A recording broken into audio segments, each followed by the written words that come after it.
வணக்கம். இப்போ இந்த வீடியோ ப்ரெசன்டேஷனில் நம்ம எம்சிஎக்ஸ் காப்பர் மார்க்கெட்டில் இன்றைக்கி எப்படி ட்ரேட் பண்ணலாம் அப்படின்றத பற்றி பார்க்கலாம். அதுக்கு முன்னாடி நேற்று மார்க்கெட்டில் என்ன நடந்தது, நேற்று எதிர்பார்த்தோம் அப்படின்றத பார்ப்போம். நீங்கள் பார்த்துட்ருக்கிறது குட்வில் கமோடிட்டிஸோட சார்ட்டிங் டூல். நான் இப்போல்லாம் கம்ப்யூட்டர் கர்சரை ஒவ்வொரு கேண்டில்ஸ்டிக் முளைச்சாலும் கீழே உங்களுக்கு டேட்டும் டைமும் தெரியும்.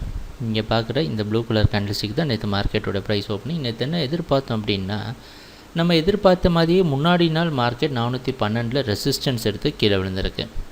ஆனால் இந்த 406 ஒரு முக்கியமான சப்போர்ட் அப்படின்றத நம்ம எதிர்பார்த்துருந்தோம். ப்ரைஸ் 406க்கு மேலே ட்ரேட் ஆகிற வரைக்கும் ஓரளவு கன்ஃபியூஸ்டாக தான் இருக்கும். ஆனால் மார்க்கெட் டவுன் ட்ரெண்டுக்கு ஓரளவு சாதகமாக இருக்கிறதுக்கு வாய்ப்பு உண்டு அப்படின்ற மாதிரி எதிர்பார்த்துருந்தோம். ப்ரைஸ் ஓப்பன் ஆனதுக்கப்புறமே நம்ம குட்விலோட சார்ட்டிங் டூல் ஒரு வார்னிங் சிக்னல் கொடுக்குது. மார்க்கெட் ஓரளவு பையிங்க்கு சாதகமாக மாறுறதுக்கு வாய்ப்பு உண்டுன்ட்டு அந்த அடிப்படையில் 406 சப்போர்ட்டாக வச்சு பல முறை மேலே நிற்க முயற்சி செஞ்சுருக்கு. கடைசி இறுதியாக 406 பிரேக் பண்ணி கீழே வர மாதிரி வந்திருக்குது. ஆனால் மறுபடியும் 406க்கு மேலே மார்க்கெட் டேர்ன் ஆகி நம்ம குட்விலோட சார்ட்டிங் டூல் அந்த சமயத்திலும் ஒரு பை சிக்னல் கொடுத்து தற்காலிகமாக மார்க்கெட் அப் ட்ரெண்டுக்கு தான் சாதகமாக இருக்கிறதுக்கு வாய்ப்பு உண்டு அப்படின்ற மாதிரி தெரிவிச்சிருக்கு. கடைசியாக 410 அப்படின்ற இடத்துல ரெசிஸ்டன்ஸ் எடுத்து தொடர்ந்து 409.4 அப்படின்ற இடத்துல க்ளோஸ் ஆகிருக்கு. இதுதான் நேற்று மார்க்கெட்டில் நடந்த முழுமையான ப்ரைஸ் ஆக்ஷன்.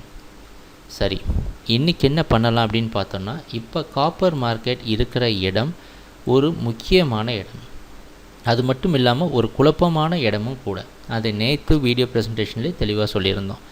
அதனால் இதில் 50% பையிங்க்கோ செல்லிங்க்கோ வாய்ப்பு உள்ள ஒரு இடம். அப்படின்னா நம்ம என்ன பண்ணலாம், 2 ஆப்ஷன் இருக்குது. முதலாவது ஆப்ஷன் டவுன் ட்ரெண்டை டெஸ்ட் பண்ணலாம், செல்லிங்கை டெஸ்ட் பண்ணலாம். 412 செல்லிங்க்கு அடிப்படையாக வச்சு 413 வரைக்கும் ஸ்டாப் லாஸ் வச்சு வெயிட் பண்ணலாம்.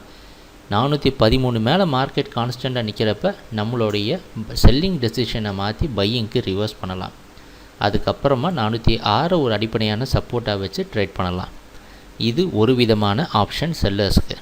பையர்ஸுக்கு பார்த்திங்கன்னா 406 சப்போர்ட்டாக வச்சு பை பண்ணலாம்.